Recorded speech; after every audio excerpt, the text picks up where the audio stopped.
Buenas tardes, gracias por la invitación y gracias por los panelistas que me acompañan. Vamos a hacer una presentación para darle un eje vertebral a esta plática y poderlo hacer lo más ameno posible, porque después de la comida siempre es difícil retomar un foro. ¿Qué hay en el mercado de combustibles en México? ¿Dónde estamos en el 2018? ¿Y qué podemos esperar para los siguientes años? Actualmente estos son los permisos que ha otorgado el regulador, la Comisión Reguladora de Energía. Son más de 2,000 permisos para transporte y distribución, más de 185 permisos de almacenamiento de petrolíferos, más de 12,000 permisos para estaciones de servicio y más de 650 permisos de comercialización de petrolíferos. Hay una efervescencia por los permisos de importación. Aquí podemos ver en este gráfico cómo han ido incrementando cada año. De noviembre de 2016, que había solamente 148 permisos para importar gasolina, al 20 de mayo de este año estamos hablando que hay 390 permisos para importar gasolina, hay 512 permisos para importar diésel. Le llamo la efervescencia de los permisos porque sin duda es muy fácil obtener este permiso. Lo más bueno del permiso es que no cuesta, y si sumamos los volúmenes que la gente pone de que se va a importar, representan 3 veces la necesidad de combustibles del país. Realmente los permisos estos no están funcionando porque hay más permisos de los que se necesitan y realmente son menos de 30 empresas las que los están utilizando e importando realmente combustible. Pero pues dicen que gratis lo que sea. Veremos qué pasa en la nueva administración, si se continúa el esquema de permisos o ya no es necesario solicitar un permiso y cualquiera con el simple hecho de hacer sus trámites aduanales podrá importar el combustible que se requiera. Hay más de 40 nuevas marcas en el sector, después de tener por décadas la franquicia de Pemex. Hoy conocemos más de 40 nuevas marcas. Hay una locura por las marcas internacionales. Los consumidores están impresionados por los nuevos colores, porque las banderas ya no sean verde, blanco y rojo y tengan un águila y digan Pemex. Ahora hay de todos los colores, de todas las nacionalidades, lo cual pues es bueno, pero la realidad es que el 98% del combustible sigue siendo de Pemex. Aquí en Baja California sí pueden conocer otras opciones de combustible importado, como es el caso de las gasolineras ARCO, que son las pocas gasolineras que el producto sí lo traen de California. Está dentro de las temporadas abiertas que ha hecho Pemex y que ha ganado la empresa Endeavor. Entonces sí hay realmente una diferencia en el producto que se está expendiendo. Pero la mayoría de las marcas que mencionamos en esta lámina sigue dependiendo de Pemex. Una cosa es estar abanderado con una marca, pero otra cosa es que el combustible sea distinto. En su gran mayoría sigue siendo de Pemex. Pero algo que es muy bueno de todas estas marcas es que si aquí vemos en este gráfico, la mayoría de las marcas son marcas internacionales que han generado mucha expectativa en el consumidor. Pero afortunadamente el ingenio y la creatividad nacional no se quedan atrás y tenemos el desarrollo de marcas regionales. Aquí tenemos una que es Leiva Gas. Esta la acabo de encontrar la semana pasada en Nuevo Casas Grandes, Chihuahua. Esta está surtida por combustible americano. Ahí le llega un combustible que lo está importando Winstar, y pues es una marca distinta a lo conocido. Está Smartgas, está Capetron, está Gaxo, Está Winstar, que acaba de inaugurar su primera estación de servicio esta semana. Está Gema, que se encuentra en Puebla. Está Black Gold, está La Gas, está Energía, está G500, que es una de las más conocidas y que más estaciones tiene hoy. Ayer encontré una aquí en Tijuana que se llama Gas Point. Entonces realmente vemos que la creatividad y el desarrollo regional están funcionando.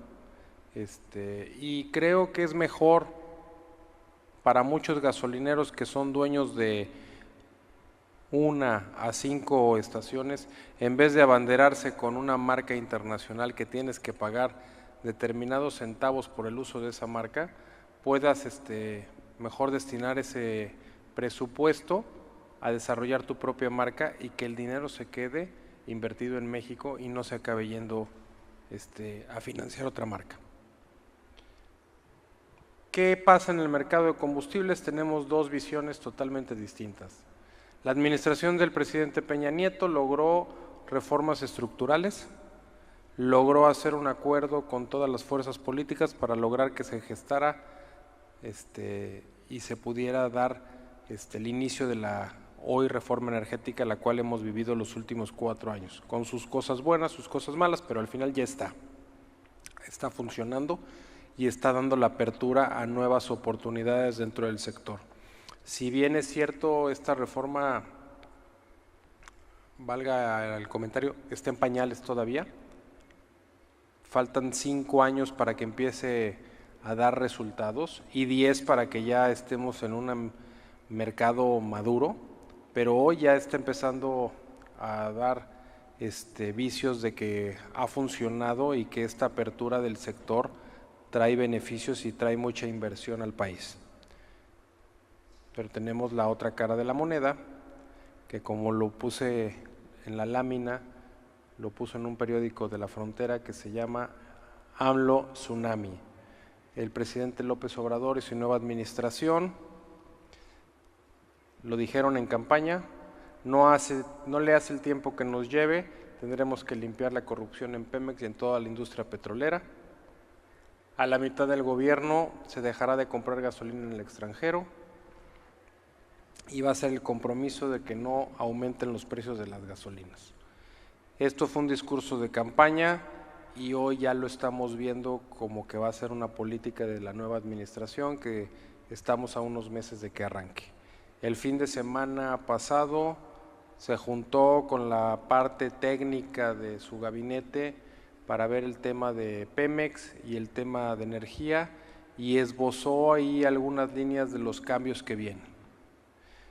Hoy la realidad es que tenemos más importación que producción. Si podemos, como se puede apreciar en las gráficas, vemos como cada mes de los distintos años que marca la gráfica del 2000 al 2018 hemos ido incrementando los volúmenes de importación y hemos bajado la producción.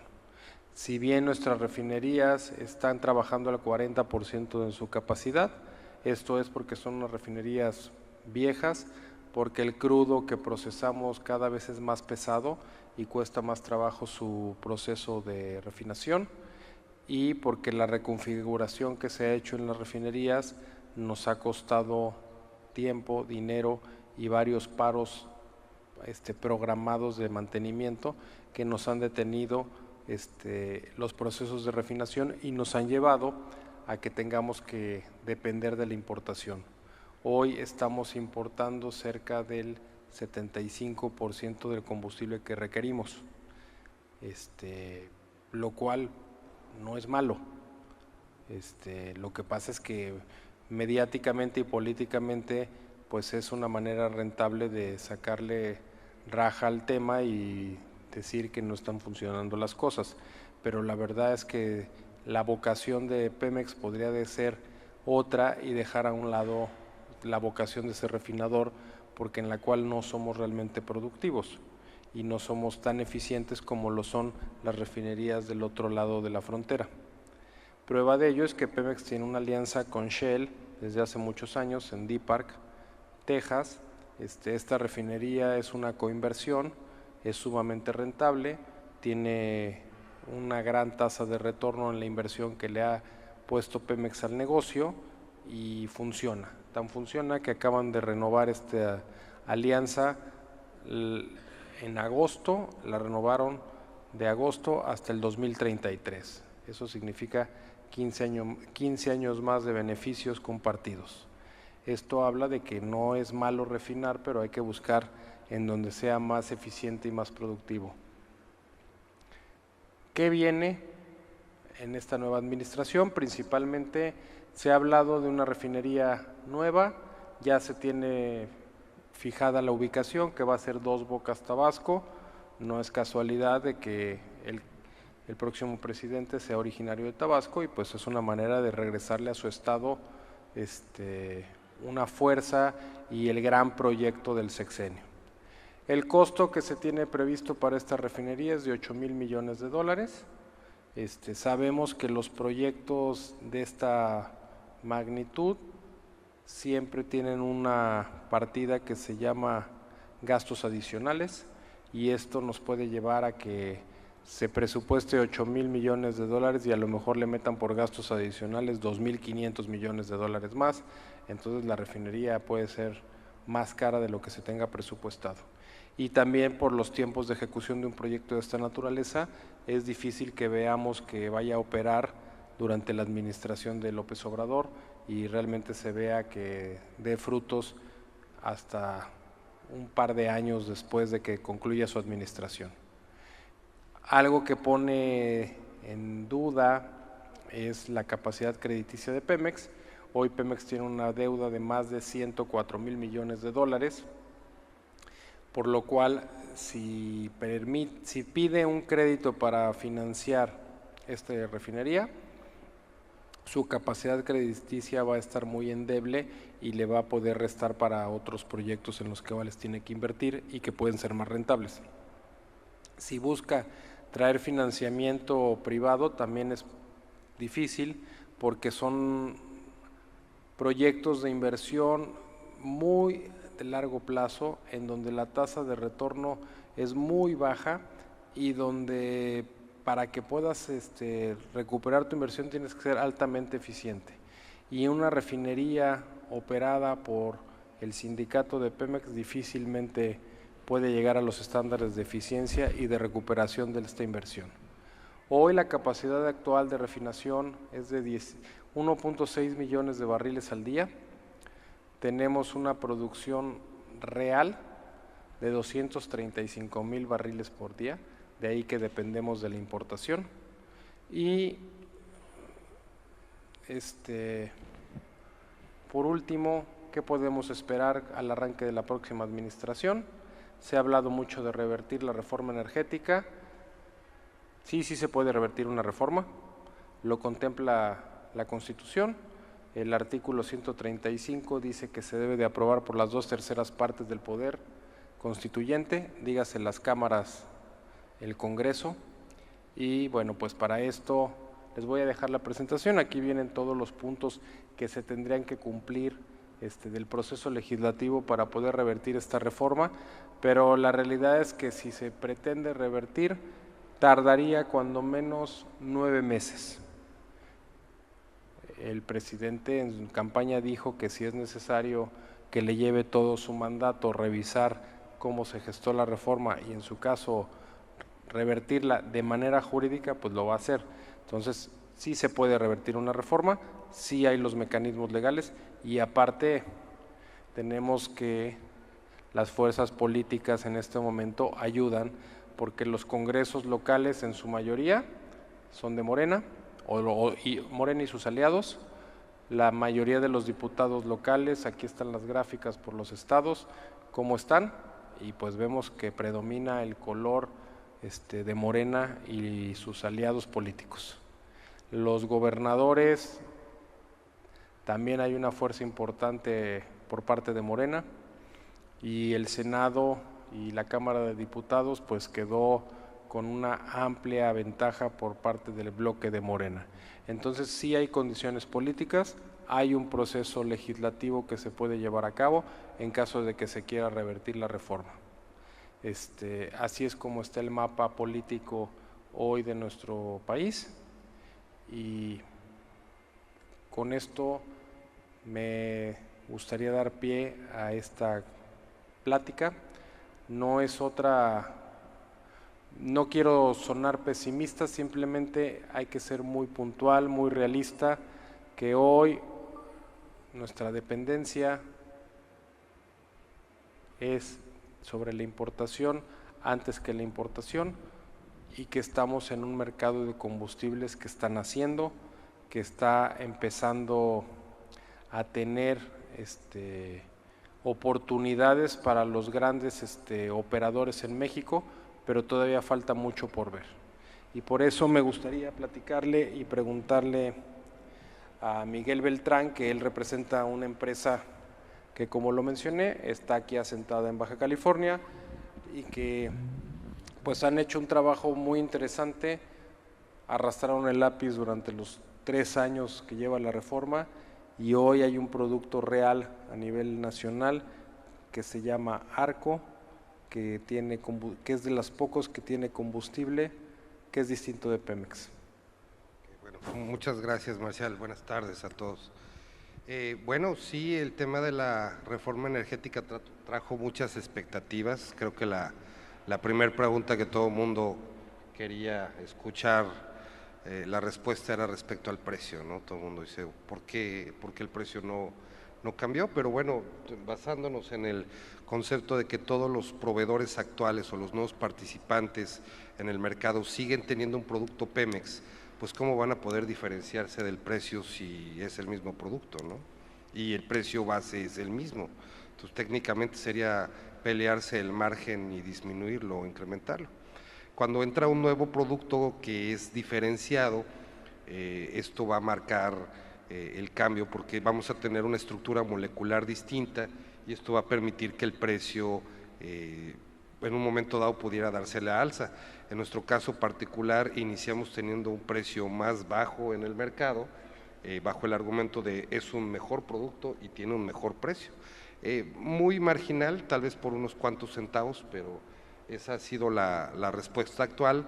La experiencia del público, no sé, de los aquí presentes en el foro, pues es experimentar ese mismo combustible que cuando cruzamos al otro lado de la frontera, un combustible que nos da un mayor rendimiento, que nos da un mejor desempeño, y también un factor muy importante que es la honradez o la integridad, porque de alguna otra manera en estos 70 años, pues de alguna otra manera nos acostumbramos a que el litraje no era el indicado, teníamos nuestra sospecha.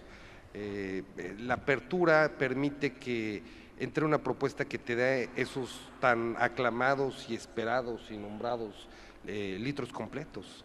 El hecho de tener esa certeza de que alguien te está dando el producto que esperas, en la cantidad que se espera, y además de ello tener una calidad superior, repito, en una estructura molecular, y además tener un diferencial en precio a favor del consumidor, pues definitivamente llama o levanta la atención tanto del mercado retail como el mercado mayoreo. Sí, sin duda, creo que Arco ha sido punta de lanza en la apertura del sector. Obviamente para ustedes que viven pegados a la frontera, pues tienen una referencia mayor, ¿no? Los que vivimos en el centro del país, pues conoces unas marcas que son como las más identificadas en la Unión Americana, pero si tú nunca habías venido a California, pues no sabías que Arco existía, ¿no? La mayoría de los mexicanos que conocemos Estados Unidos, conocemos la parte de Texas, y entonces estás identificado con las principales marcas que hay en Texas, que son Valero, Shell, Chevron, Exxon, Mobil, y pues hay otras marcas que empiezan a llegar a México, unas marcas más representativas que otras, pero sin duda el beneficio que estamos viendo los mexicanos como usuarios de el combustible, que yo creo que hoy el combustible entra dentro de la canasta básica, porque todos cargamos todos los días combustible y lo necesitamos para nuestras operaciones, es que hoy hay la certeza y hay la preocupación de que el gasolinero está expediendo litros completos. Más allá de que la gente se fije en el precio de la bomba, a pesar de que hay una liberación del precio y que todas las gasolineras hoy tienen la obligación de presentar la visibilidad de los precios, como en Estados Unidos, y ver cuánto cambia el litro de una estación a otra, estando incluso igual en la misma avenida, la gente va porque tiene la certeza de que ahí su tanque se llena con tanto y que siempre le llenan el tanque y que siempre le dura lo mismo, porque es muy sintomático que tú vayas un día a cargar a una gasolinera que no acostumbras y que te salió 50 pesos o 100 pesos más, o incluso que te duró el tanque, si así se te acaba los viernes, de repente llegaste al miércoles en la noche y ya no tenías gasolina, pues es un indicativo de que algo está fallando. Yo creo que las nuevas marcas nos están trayendo nuevas formas, nuevas costumbres, y esto nos va a ayudar. Sin duda, la gran deuda de la reforma, porque creo que estuvo mal planteada, es que iban a bajar los combustibles. No pueden bajar los combustibles cuando tenemos que regir el precio por estándares del precio internacional, y porque aparte pues el dólar nunca baja.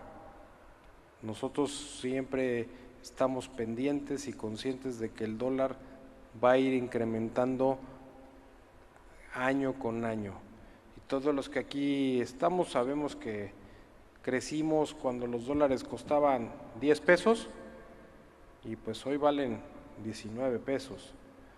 No, difícilmente va a bajar el combustible si lo seguimos importando, ¿verdad? Y otra de las cosas que es importante es que hay un impuesto, y ahí es donde me gustaría hacerle la pregunta al doctor Solís, como experto fiscalista, si él, dentro de su experiencia y su visión, cree que el famoso impuesto del IEPS se vaya a eliminar, porque ese es otro pendiente de la reforma, en donde realmente si tocamos el IEPS podemos bajarlo el precio a un precio más competitivo y un precio muy inferior del que se vende en otras partes. Gracias, muchachos, buenas tardes. Fíjense que cuando se habla de la reforma estructural, la reforma energética, yo veo una falla porque hay tres visiones. Está la visión política, está la visión económica y está la visión social. En la visión política es muy bueno salir y dicen hicimos un cambio estructural que venía estancado desde el 38, cuando se expropió, obviamente, todo el régimen petrolero. Y esa aparente apertura, ese cambio de paradigma, el decir ya el petróleo, aunque es de los mexicanos, podemos dar apertura, y se vuelve un discurso político y social. Esa es la parte que menos nos debe de importar, porque va a llegar el nuevo presidente y va a traer discursos políticos. Va a llegar 2 o 3 presidentes más y van a seguir con los mismos discursos políticos, porque el petróleo es como una maldición universal. El 97% de los países que tienen petróleo son pobres. Los que tienen las mayores reservas, y nada más vean a Kuwait o vean el tema de Venezuela o de Irak o de Irán, son pobres. México, pese a que hoy tiene una menor codependencia petrolera, también es un país pobre. Vea su nivel de población cómo está. Entonces, en el tema político siempre el petróleo va a ser un tema de convicción, y el tema de los combustibles está atado al petróleo. Pero ese es el tema político. En el tema económico nos enfrentamos a una realidad que es paradigmática. Todos necesitan más dinero. Fíjense bien, en el año 2002 México recibía 1.4 billones de pesos, 1.4 billones en todo su presupuesto. Todo lo que podía recaudar era 1.4 billones, pero casualmente de ese 1.4 billones, solo 550,000 venían de la bolsa de los ciudadanos, todo lo demás era petróleo. Hoy nuestro presupuesto, ¿qué es? 5.27 billones. Prácticamente vamos a tener el 15 de noviembre que va a sacar su paquete económico López Obrador, vamos a tener un promedio de 5.6 billones que está a cuenta pública. Es decir, hemos subido 4 veces los ingresos. Hemos creado más de 6 impuestos de toda naturaleza, dentro de los cuales se incluyen los impuestos especiales de sobreproducción y servicios a las gasolinas y diésel. Es más, tenemos repetido 2 impuestos a las gasolinas. Uno se regula en el artículo 21D de la ley del IEPS y el otro se regula en el artículo 21H. Y están repetidos los dos, tienen el mismo sujeto, el mismo objeto, la misma base, la misma tarifa y la misma época de pago. Es decir, le pongo un impuesto a esta agua y le pongo producto fósil, y creo otro segundo impuesto y le vuelvo a poner el mismo impuesto a la misma agua y le pongo combustible fósil. No me le cambié la palabra. Basado en eso, en el tema económico, poner un sistema impositivo a las gasolinas y diésel es muy fácil, porque casi nadie lo siente en su bolsillo, y el que lo siente no reclama, el que lo siente es el que menos abre la boca. Además, un rico, alguien que gane de 120,000 pesos para arriba, echarle gasolina a un carro es algo que ni siquiera entra en su panorama de afectación.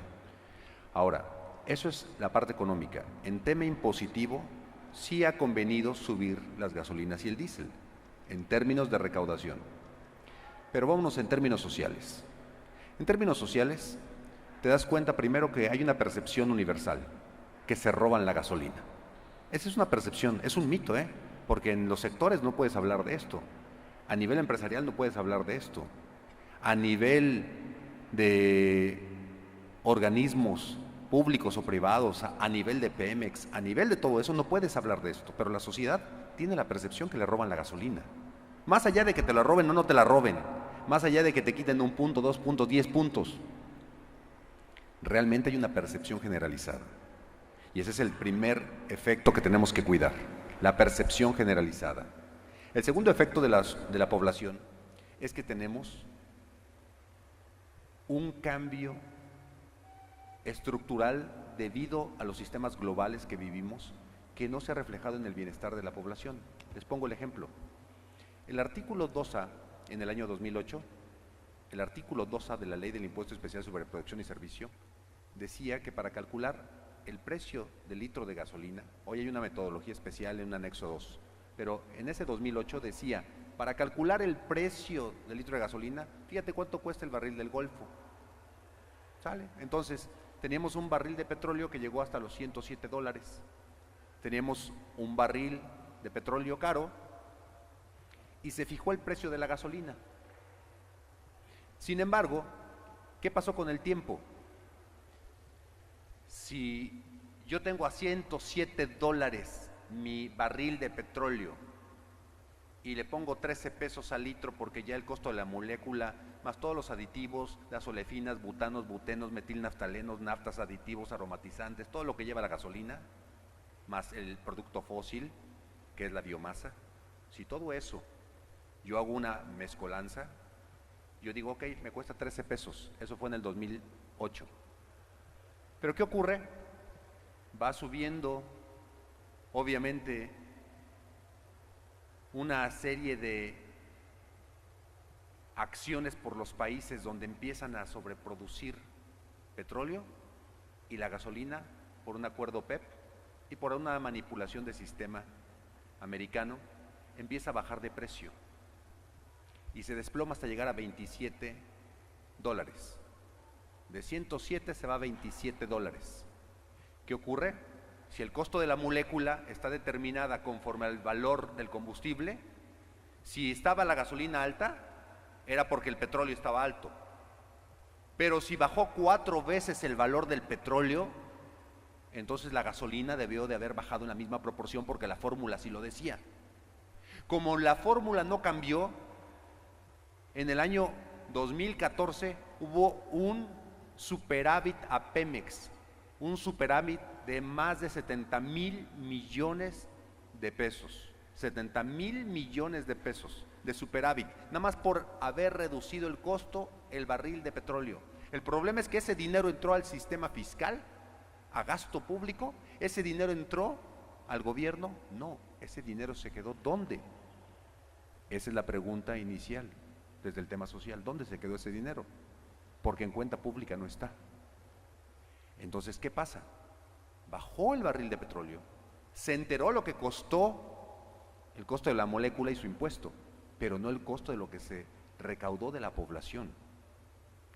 Y crean de forma inmediata, cuando empiezan los reclamos, cuando empiezan los amparos, crean de forma inmediata el artículo 2.1d y dicen, producto fósil, 4 pesos. ¿Qué hacía esos 4 pesos? Compensaba todo lo que se estaban quedando. ¿Sí me explico? Si tú en $107 valía 13 pesos y bajó 4 veces, la gasolina debería de costar mucho menos, debería de costar 6 pesos. Entonces ese hueco, ese déficit, ¿dónde quedaba? Ahí es donde empieza la problemática. Llega el 2014, crean ese impuesto fósil duplicado, porque ya había un impuesto fósil del artículo 2, fracción 1, inciso H.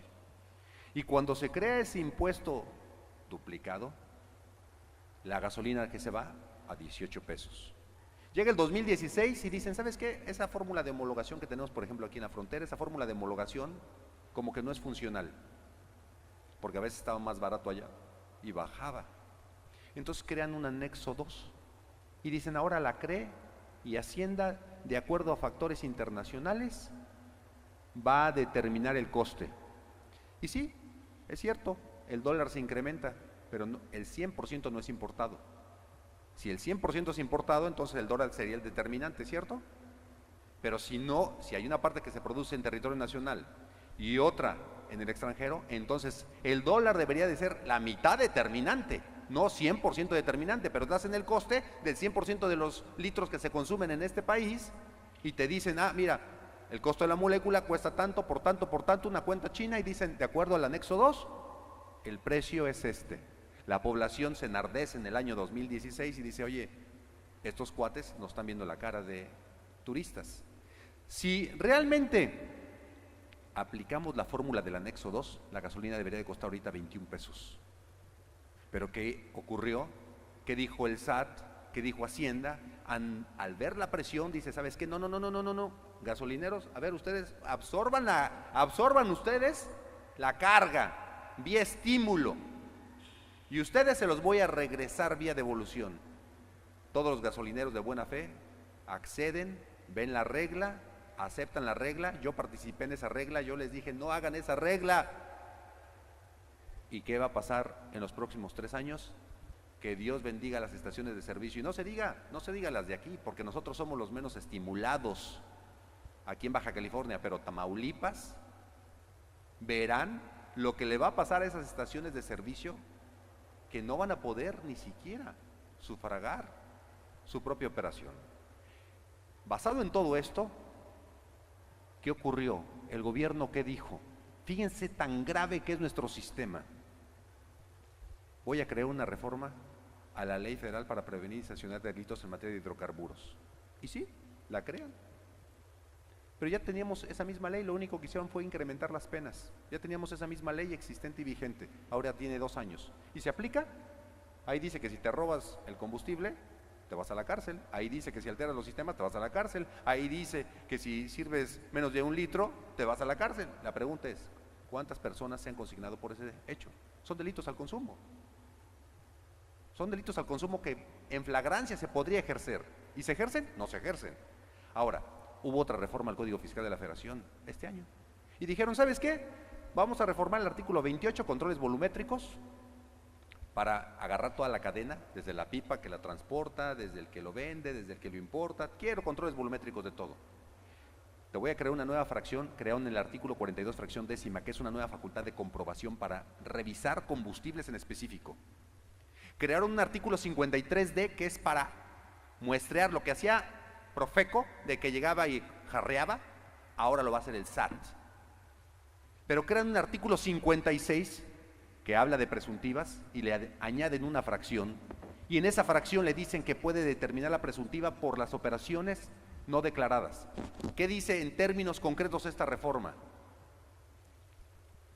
Que si tú compraste 1 litro de gasolina, pero nada más te dieron 900 mililitros, El SAT por esos 100 mililitros que te quedaste te va a cobrar impuestos. Eso es legitimar la ilegalidad. ¿Dónde está entonces el sistema? Una cosa es el aspecto político, lo que nos dicen. Otra es el aspecto económico, que no es malo que se tenga más dinero para un país, si hubiera un buen gasto, ¿verdad?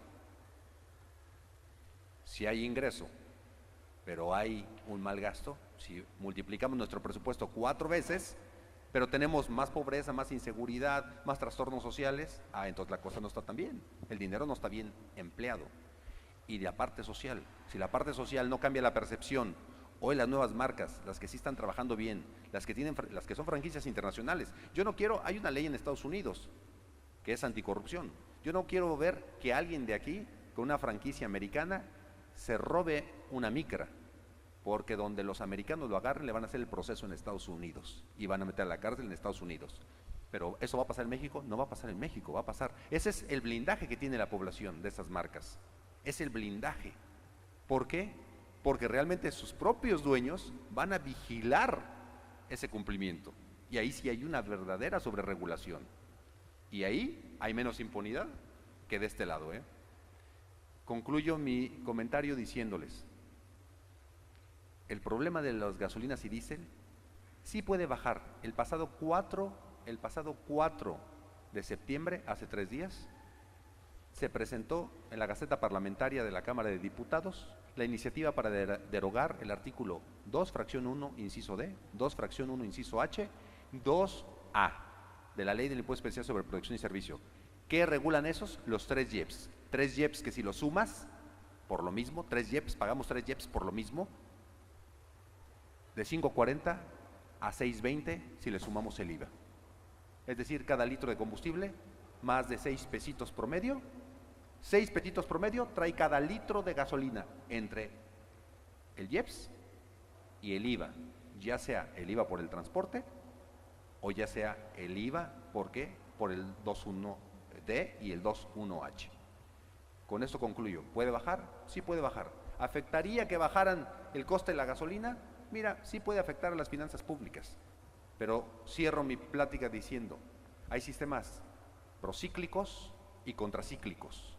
Los sistemas procíclicos bajan impuestos y nos endeudan. Ese es su éxito. Los sistemas contracíclicos bajan impuestos y se endeudan. Entonces, ¿para qué bajas impuestos si te vas a endeudar? Si López Obrador hace un sistema procíclico, baja impuestos, cierra la llave a todo lo que se roban, en particular en el sindicato de Pemex, si cierra la llave, entonces con un sistema procíclico sí se podría avanzar, aunque hubiera menos dinero, pero les digo, a cuenta pública va a entrar 5.6 billones, ya, o sea, ya, quiten las gasolinas, quiten el impuesto, no, van a entrar 5.6 billones a este país, 2019, pero le quiten el impuesto, hacemos un mecanismo procíclico, se cierran brechas presupuestales y entonces puede haber un éxito. Pero si es contracíclico, si este cuate llega a bajar impuestos y a endeudarse, nuestra deuda es acelerada. Tuvimos hace 2 años casi un 48% de deuda, ahorita nuestra deuda es del 46%. Dentro de los 3 rangos de países de deuda que tiene clasificados el Fondo Monetario Internacional estamos en el rango 2, pero a punto de bajar al rango 3. Ojalá que la reflexión sea, más allá de lo que pase, ojalá que se aplique la ley, porque es un tema de impunidad. ¿De acuerdo?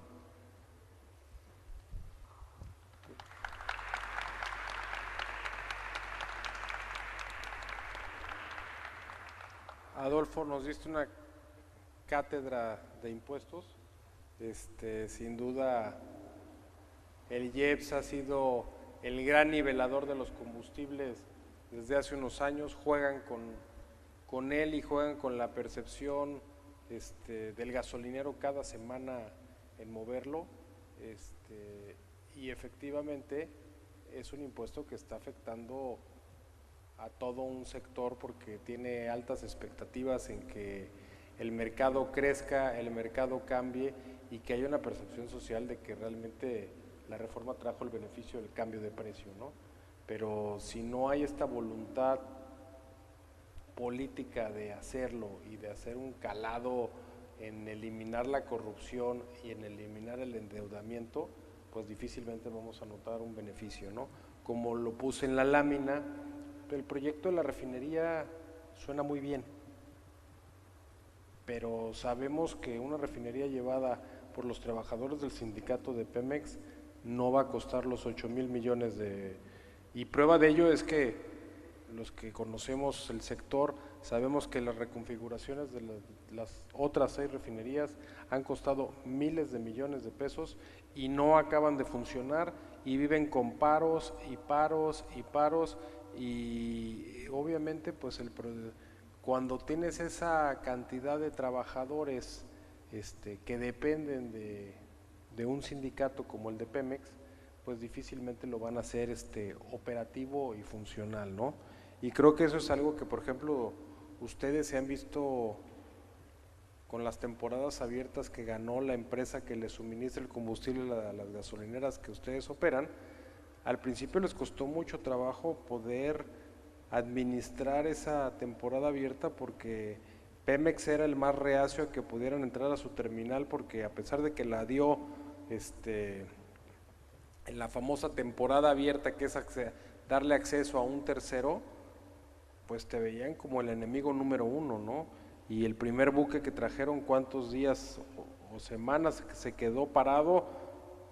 Y esos costos los puede absorber una compañía como Tesoro que está haciendo mercado y que quiere crear un valor de marca en este país, pero una empresa común y corriente no puede aguantar estas pérdidas millonarias, ¿no?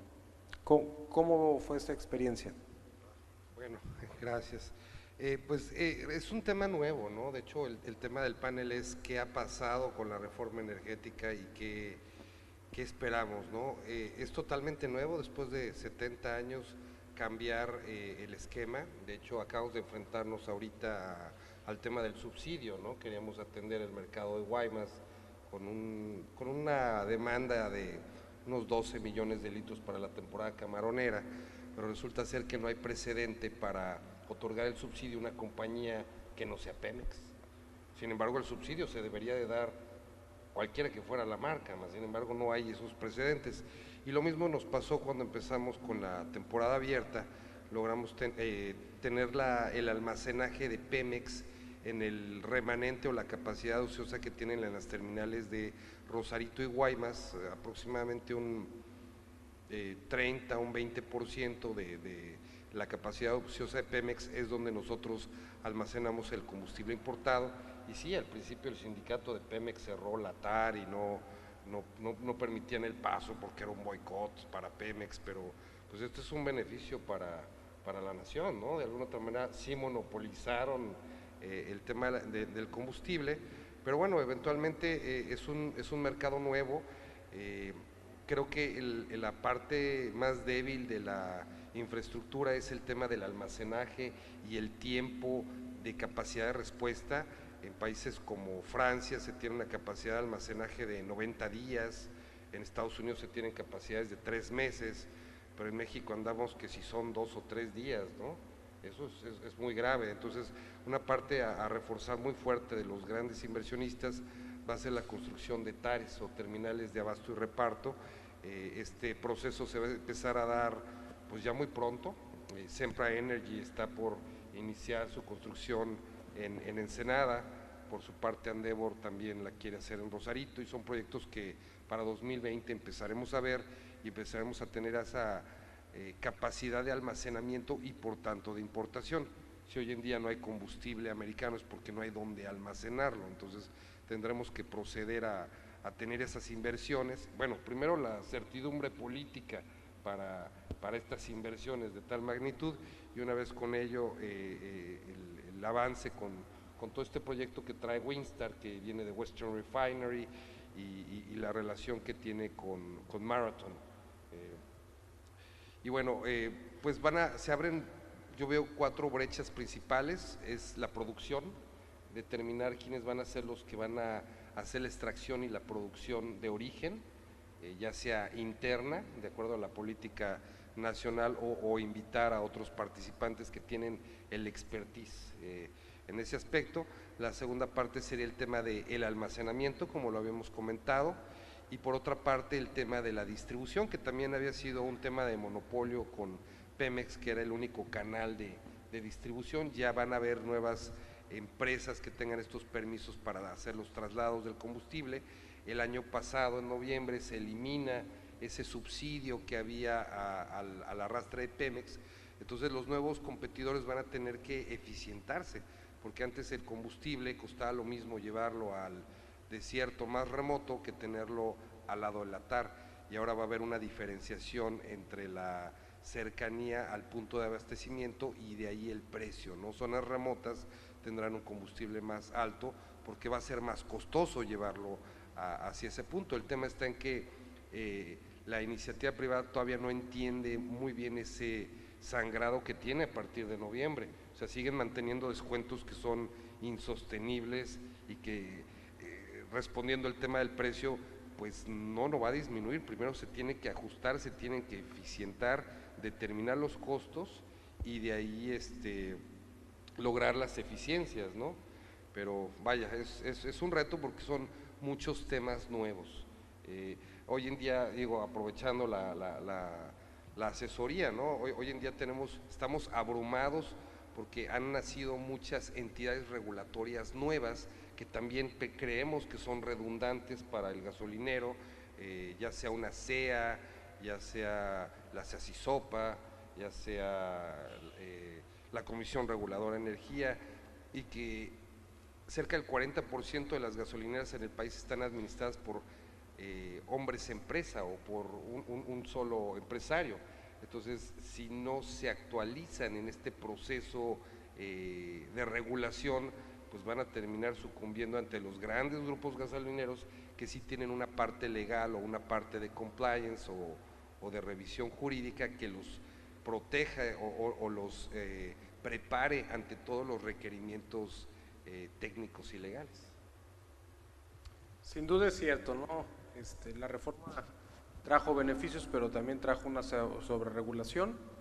Al final los grupos gasolineros están haciendo lo mismo que hacían antes que la reforma, no están haciendo nada distinto, pero su sobreregulación les ha traído un impacto en sus costos, y por otro lado han visto demeritados sus márgenes comerciales porque ahora tienen que ser más eficientes en sus modelos de negocio porque el margen ya no está establecido como por años estuvo, que tenías ya un margen fijo y sabías cuánto ibas a ganar por cada litro que vendieras.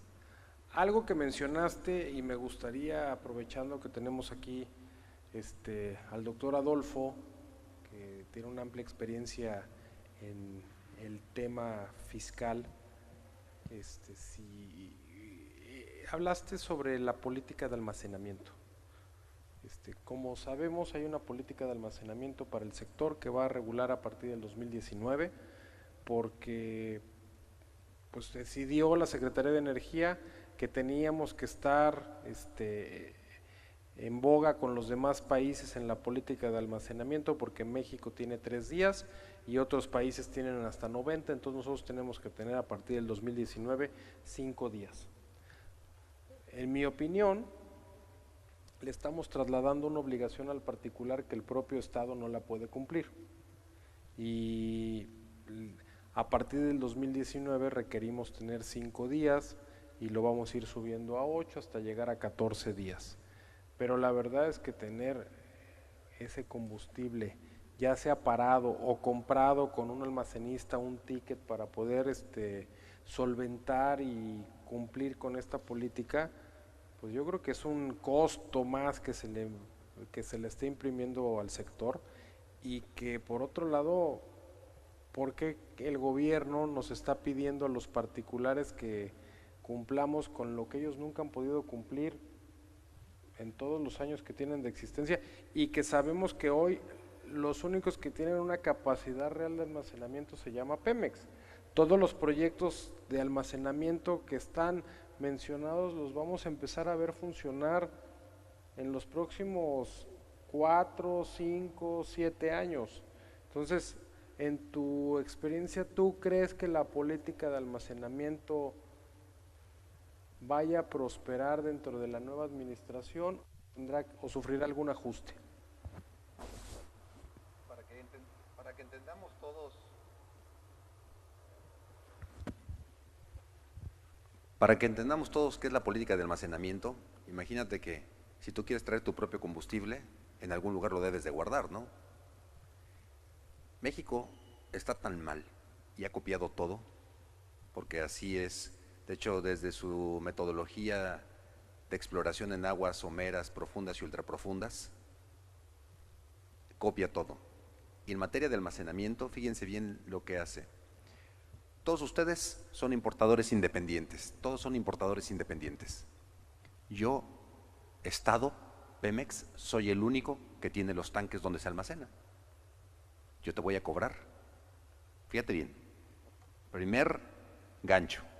Si te voy a cobrar por el almacenamiento, ¿qué vas a hacer? Vas a incrementar el coste. ¿Y la gasolina va a bajar? No va a bajar. Pero vamos a suponer, tú traes petróleo, un producto con petróleo de crudo, otro trae con petróleo agrio, otro con petróleo pesado, otro con petróleo ligero. Su proceso de refinación, algunos tienen mayores olefinas, algunos menos, según la refinadora. Todos llegan a mi tanque de almacenamiento como una gran licuadora. Échenle, échenle, échenle todos. Y aquí entra todo. No se separa dentro. Imagínate si desde ahí estamos bien o estamos mal. Ah, CFE, tú tienes tanques de almacenamiento que ya ni usas. Ah, oye, vamos a licitarlos a ver quién se los lleva. Imagínense nada más. Pero tú le dices, oye, yo quiero comprar un buquetanque, yo quiero comprar un buquetanque y estacionártelo aquí en Rosarito. No, las medidas de seguridad imposibles. Las medidas de control imposibles. Es decir, lo que les quiero decir es, te ponen un mecanismo para importar y casi te hacen que lo importes por rueda. ¿Qué puedes traer en una pipa en comparación con los países desarrollados que todo es suministrado por tubería? ¿Qué puedes competir trayendo pipita tras pipita? La pregunta que haces es muy importante, porque nosotros como país no tenemos infraestructura. Nosotros como país vamos a cobrar ese almacenamiento. ¿Y quién lo va a pagar? No lo va a pagar el que almacena, lo va a pagar el ciudadano. Y nosotros como país no vamos a garantizar la calidad del producto, porque yo quiero consumir producto Arco, porque tiene calidad. Pero si lo mezclo con un aditivo que venga de Somalia, o lo mezclo con alguno que venga de Sudamérica, cuando llegue aquí, el producto y su calidad se va a desprender. ¿Qué significa? Cada quien haga una cerveza artesanal. Traigan toda su cerveza artesanal y vacíenla aquí y vamos a tomárnosla. Eso es lo que estamos haciendo.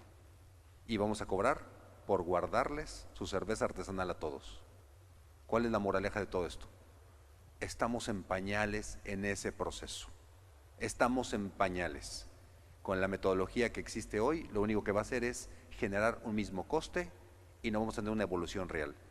Aunque aquí se habla de una evolución de 4, 5, 7 años, la evolución no está en menos de 2 décadas.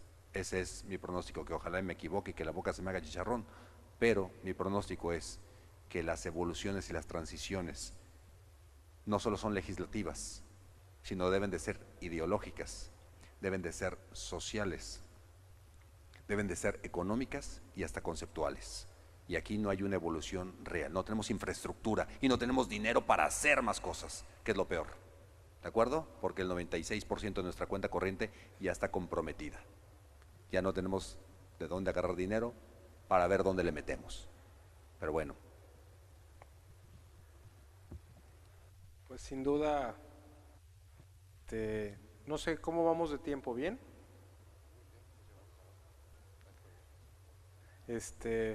Bueno, pues creo que el panel ha estado muy rico. Tenemos visiones en común, visiones que son críticas y que a veces Afortunadamente existen estos foros donde uno puede nutrirse de las experiencias de otros y de la visión común en donde podemos cuestionar lo que está pasando, porque creo que a todos nos ha pasado que vamos a un foro y llega el funcionario de la CRE, nos pone unos gráficos padrísimos y nos habla y dices, wow, siento que me están hablando de la producción y de cómo se comporta el mercado tejano, no de cómo está pasando las cosas en México. Me ha tocado estar en algunos foros académicos y llega la gente de la CRE o la gente de ASEA y dices, wow, está increíble. Claro, porque del otro lado hay estudiantes que no tienen idea de cuáles son las realidades del sector, entonces no hay nadie cuestiona. La gente de estas dos dependencias ya no quieren salir a lugares donde los cuestionan. Cuando van a un evento del sector con alta especialización y gente que es usuario de todos los días, mandan a un funcionario de segundo nivel porque ellos no quieren involucrarse ni salir salpicado con preguntas incómodas. Entonces, como vemos, estamos en pañales en el tema de la reforma energética, en el tema de la apertura del mercado de combustibles y estamos por arrancar en 2 meses una nueva administración. Nadie sabe qué va a pasar. Hoy todo ha sido un discurso, pero la realidad la vamos a conocer a partir del 1 de diciembre, cuál será la política que se lleve en el sector de los combustibles en México. Me gustaría pasarle el micrófono para que hagamos un par de preguntas por parte de los que nos acompañan.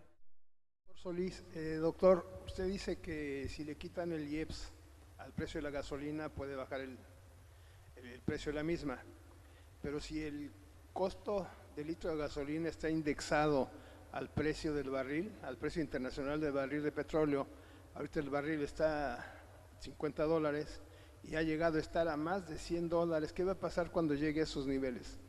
Muy importante la pregunta. Con la fórmula que está ahorita diseñada del anexo 2, la fórmula del anexo 2, esa indexación que tiene, prácticamente, ahorita te digo, tendría que estar en 21 pesos nuestra gasolina. De hecho, si bajar el barril de petróleo, la propia fórmula te dice, pues Hacienda va a establecer cuotas extraordinarias, ¿no? O sea, te está diciendo, no te voy a bajar nada. Para arriba lo que quieras, para abajo nada. Pero ¿qué pasaría? Si tú quitas el IEPS, va a bajar naturalmente el coste del petróleo, el coste de la gasolina. Para que volviera a llegar a 18 pesos, nuestro barril de petróleo tendría que estar en promedios entre 105 y 115 dólares. Va a ser un poco difícil que lleguemos a esos por la sobreproducción que existe. Cuando menos en el próximo lustro no vamos a llegar a esos niveles. Hemos llegado a niveles de 70 que son muy benéficos para todo el mundo, pero no es lo más adecuado creer que vamos a volver a estar en niveles de 120. Recuerda que cuando llegamos a niveles de 107, obviamente cuando hablas del Brent o del West Texas, que es diferente a la mezcla mexicana, tienes un valor referencial diferente. Pero no vamos a poder llegar por el tipo de sobreproducción que hay y por los programas de inversión que hay en todo el mundo. ¿Pero qué pasaría? Pues tendremos que llegar a esos niveles para que se ajustara solo a los 20 pesitos que hoy casi tenemos, ¿no? Ya después de ahí se podría crear otra segunda fórmula. Por eso yo critico cuando dicen que está subsidiado, dicen, es que el gobierno está subsidiando el combustible. Yo digo, ¿qué está subsidiando? Quizás el que lo dice ni siquiera sabe lo que es un subsidio, ¿no? Por eso, subsidio es cuando va gasto público esa carga. El gobierno tiene que perder dinero que le iba a entrar a su bolsa. Aquí el dinero le entra, punto. Y luego lo reembolsa vía estímulo. Eso no es subsidio, eso se llama estímulo y es una naturaleza tributaria diferente. Pero espérate que lleguemos a 105 dólares, ¿sale?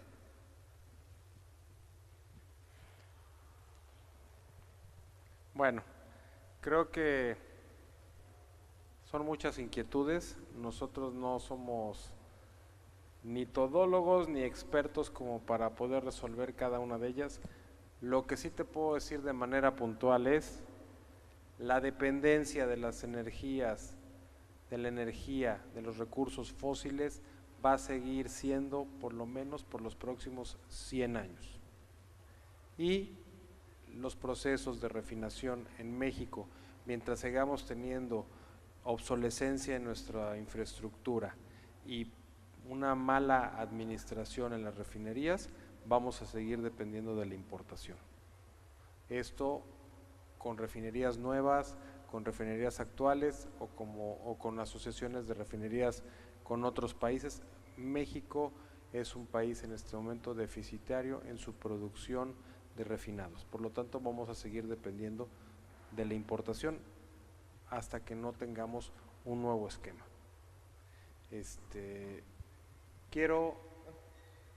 Complementando, sí, es que es muy diverso lo que comentas y entiendo tu preocupación. Lo que sí te puedo decir es que vamos a tener un combustible menos contaminador. Hoy en día en México el diésel que actualmente se usa, porque los camiones usan diésel, es un diésel bajo azufre. Este diésel contiene 500 partículas al millar de azufre, que es el principal contaminante, la nube negra que sale del tubo del tráiler, es azufre.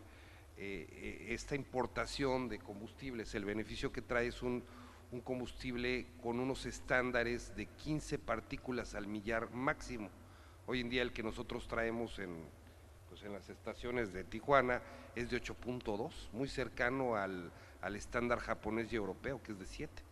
Entonces, de alguna otra manera la ventaja que se tendría es que vamos a tener un combustible más limpio o con mejor refinación en tema de lo que me refería a estructura molecular, además de que va a tener mayor índice de cetanos, lo que la gasolina es el octano, al diésel es el cetano, entonces vas a tener una mayor eficiencia y un menor consumo.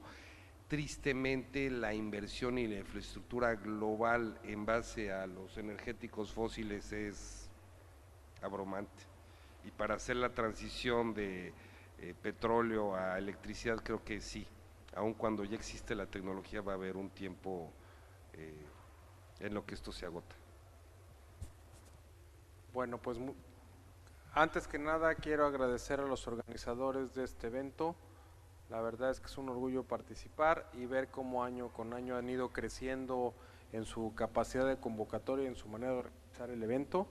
Y quiero agradecer a Adolfo y a Miguel por este panel, creo que fue muy rico y la oportunidad de que estamos en un sector que está muy dinámico y que veremos cómo se va esbozando el nuevo calendario político energético de nuestro país. Muchas gracias a todos y buenas tardes.